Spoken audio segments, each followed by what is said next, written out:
Salve, salve galera do Central HQs, bem-vindos a mais um vídeo de aquisições com breves resenhas. Eu me chamo Fernando e antes de eu mostrar as publicações que chegaram aqui na redação do canal, eu quero falar sobre a situação de saúde do grande escritor Peter David. Ele que já roteirizou tanto para a Marvel como para a DC, além de outras editoras, marcou seu nome na indústria dos quadrinhos, principalmente ali nos anos 90, com as publicações do Incrível Hulk, Aquaman, X-Factor, Homem-Aranha 2099, o próprio Homem-Aranha Peter Parker, também já escreveu o Fantasma, o Dreadstar, criação do Jim Starlin, entre outras publicações. Ele vem enfrentando um problema de saúde consideravelmente grave e lá nos Estados Unidos a galera sabe que a saúde custa cara, não existe exatamente um SUS lá nos Estados Unidos, então abriram uma vaquinha, né, lá nos sites americanos, para angariar fundos para o tratamento de saúde do Peter David. Eu vou deixar o link na descrição desse vídeo. Ele realmente marcou seu nome na indústria dos quadrinhos, principalmente de super-heróis. Atualmente ele não vem escrevendo com a mesma qualidade de outrora, mas continua, né, fazendo aí algumas publicações para a Marvel Comics. Inclusive uma delas eu vou falar na parte de breves resenhas. Então galera, quem puder aí dar uma ajuda para o Peter David, o link está na descrição deste vídeo.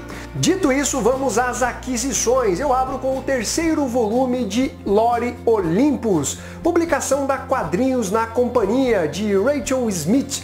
Eu já resenhei os dois primeiros volumes dessa webcomics, que é um best-seller do New York Times. Publicação bem divertida, gostosa de ler, tem uma pegada meio de novela teen, mas bem contada. Publicação que obviamente também vai ter resenha aqui no canal Central HQs, edição colorida e que tem aí, deixa eu ver quantas páginas, mais ou menos, são quase 400 páginas de publicação. Então galera, em breve eu vou estar falando mais uma vez de Lore Olympus, no caso esse terceiro volume. Na sequência, O Velho e o Mar, livremente adaptado da obra de Ernest Hemingway, acho que é esse o nome, né? De Thierry Murat, publicação da Bertrand Brasil, material que estava com um preço bem atrativo, né? Aquele descontão, não me recordo exatamente quanto eu paguei, mas aqui temos uma edição com papel couché colorido. Em algum momento eu também devo resenhar esta publicação aqui no canal. O próximo é a última edição da série Lock and Key, o volume 6 Alpha e Ômega da Geektopia, roteiros de Joy Hill e arte de Gabriel Rodrigues. Eu já resenhei, eu acho que os 3 ou 4 primeiros volumes, né? Ela se encerra nesse sexto.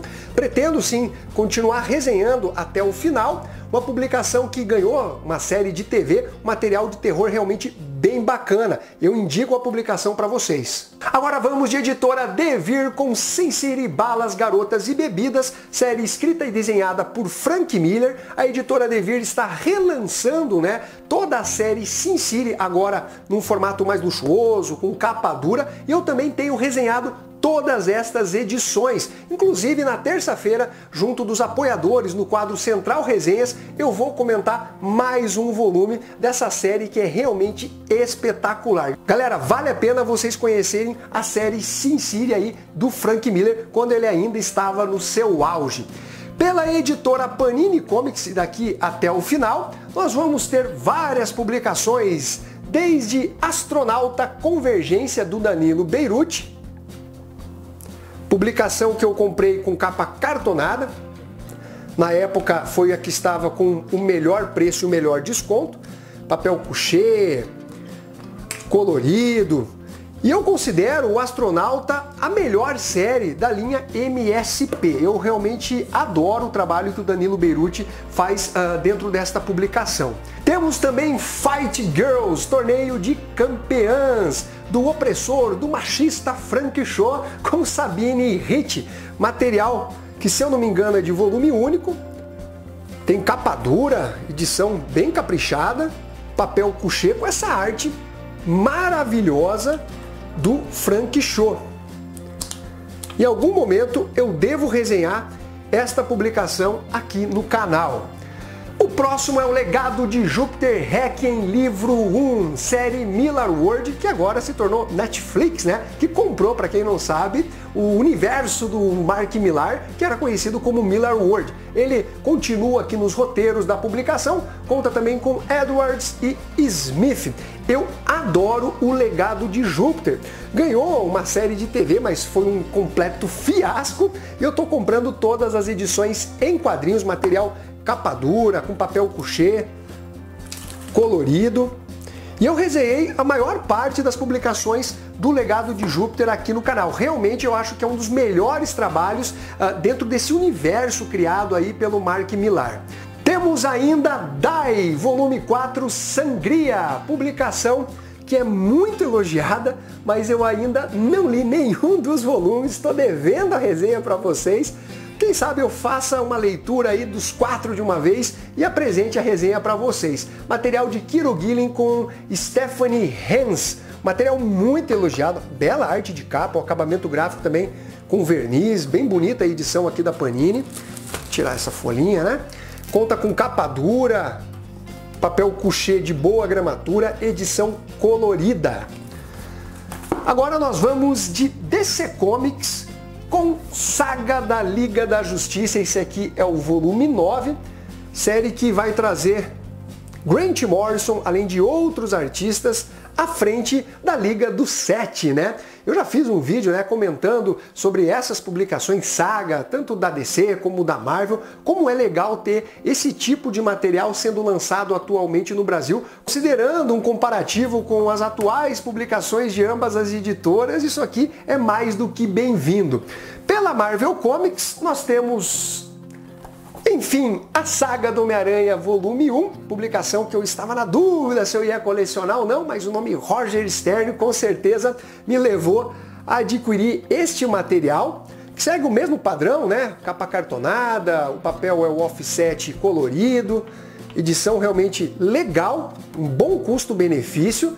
E eu pretendo dar continuidade aí com a Saga do Homem-Aranha. Eu tenho uma expectativa para saber quais outros personagens e fases, né, também vão ganhar sua versão nesse modelo de sagas. E finalizando de vez aqui a parte de aquisições, Quarteto Fantástico Epic Collection no Fluxo do Tempo, material de Walt Simonson. Ele que foi o roteirista que marcou o seu nome à frente do título do Deus do Trovão. Tem também a participação dele no Quarteto, nos Novos Deuses, entre vários outros materiais. Wolverine Destrutor Fusão, que eu acho épico, espetacular. E esse formato aqui, galera, ele é muito interessante também, né? Abre mão da capa dura, é capa cartonada, papel couché de boa gramatura, geralmente aí em torno de 400 e tantas páginas, que veio mais publicações aí da série Epic Collection para o Brasil.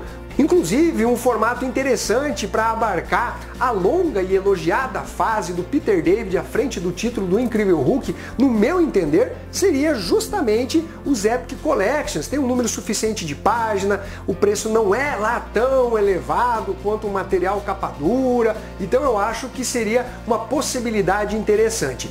Dito isso, vamos agora às breves resenhas. Começando por Júlia, as Aventuras de uma Criminóloga, volume 24, Expresso da Aventura. Quadrinho italiano Bonelli, que aqui no Brasil sai pela Mitos Editora. E eu vou dizer para vocês, galera, de todas as edições que eu estou lendo da Júlia, eu praticamente estou resenhando um material por semana, justamente nesse quadro de breves resenhas. Essa edição aqui foi uma das melhores dos últimos tempos. E o legal é que você não precisa ter lido nada antes para ter uma total compreensão dessa história, que tem início, meio e fim. Então, se eventualmente você tem uma vontade de ler as histórias da personagem, você pode comprar esse volume 24 aqui, que eu garanto que é de alto nível.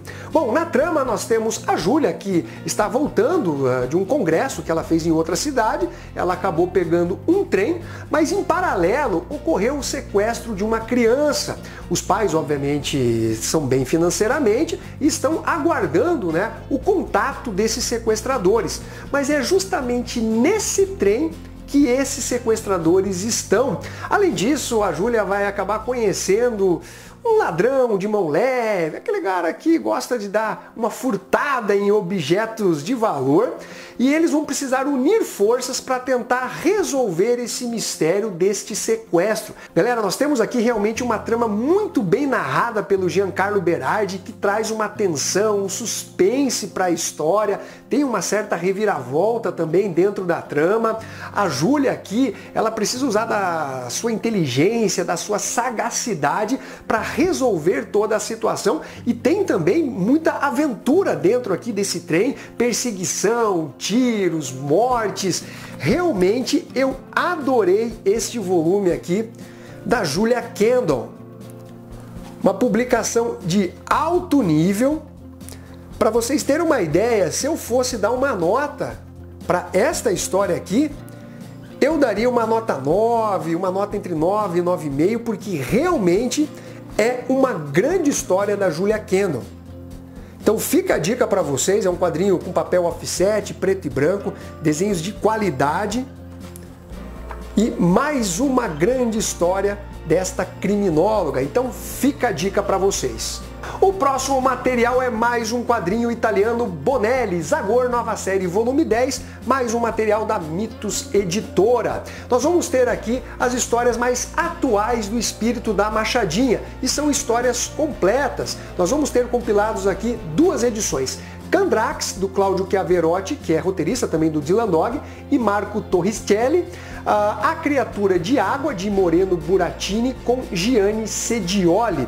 Mais 2 grandes histórias, só para vocês terem uma ideia. A publicação 660 e 661 de julho e agosto de 2020. Então realmente são histórias mais recentes. Lembrando que a Mitos ela tem a publicação Zagor Classic, que traz em ordem cronológica as primeiras histórias aí do espírito da Machadinha. Bom, nós vamos ter aqui uma história que vai envolver um antigo vilão do Zagor, que é esse Candrax, que é um bruxo, um feiticeiro. E ele consegue voltar ao passado e trazer algumas mudanças na vida do Zagor antes dele se tornar o protetor de Darkwood. Então é como se ele não existisse mais. Porém, ele vai ser ajudado aí por uma certa mulher e ele precisa impedir os planos e ele precisa impedir os planos do Candrax até para que ele possa voltar a existir. É uma história muito bem contada, cheia de ação, aventura, onde a gente acaba sabendo ainda mais sobre esse antigo vilão aí do Zagor, que é muito poderoso e perigoso. Então o Zagor vai precisar agir sem estar no seu corpo original. Uma grande história com ótimos desenhos, conforme vocês estão vendo. É a história mais longa, tá? Desta edição, tanto que compila 2 histórias. Aí nós chegamos em Criaturas da Água, que também é bem interessante. Deixa eu passar aqui, é mais para frente. Aqui. Tá ocorrendo ali uma série de tremores causados por conta de um vulcão. E aí o Zagor ele vai investigar, né, o que está realmente acontecendo, pessoas perdendo vida, e ele vai encontrar um grupo de arqueólogos. E é bem interessante que eu me senti aqui meio lendo Martin Mister, né, o detetive do impossível, com bastante informações técnicas, né, sobre as ideias de como os vulcões eles entravam em erupção, né, a origem das erupções. Começou lá com os ciclopes e depois, obviamente, esse lado mais fantasioso foi sendo deixado de lado e a ciência, obviamente, começou a trazer as explicações mais coerentes e mostra toda a evolução, né, nas teorias sobre por que os vulcões entram em erupção. Acontece que nós vamos ter aqui um ser vivo, consciente, que tem a forma de água e acaba atacando as pessoas e simplesmente faz com que elas morram queimadas. Né? A água é tão quente que derrete o corpo delas. E aí eles precisam dar um fim nesse ser que eles não têm explicação para a existência dele.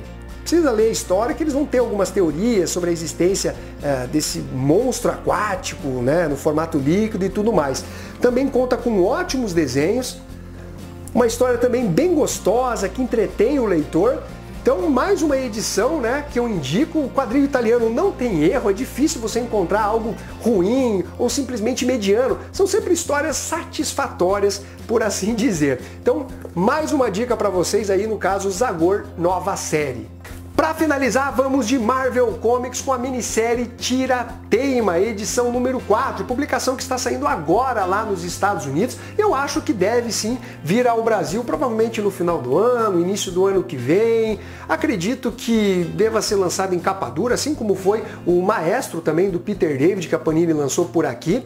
Mas de qualquer forma, eu já falei das 3 edições anteriores, eu fiz um vídeo próprio falando das 2 primeiras edições, depois comentei a terceira, justamente nesse quadro aqui de aquisições com breves resenhas, e agora nós vamos para a 4ª, série que é escrita por Peter David. E vocês sabem que eu já não venho apreciando tanto os roteiros do Peter David em relação aos seus mais atuais trabalhos, principalmente com aquela trilogia do Maestro, que foi uma das coisas mais horrorosas que eu li aí em relação ao universo do Incrível Hulk.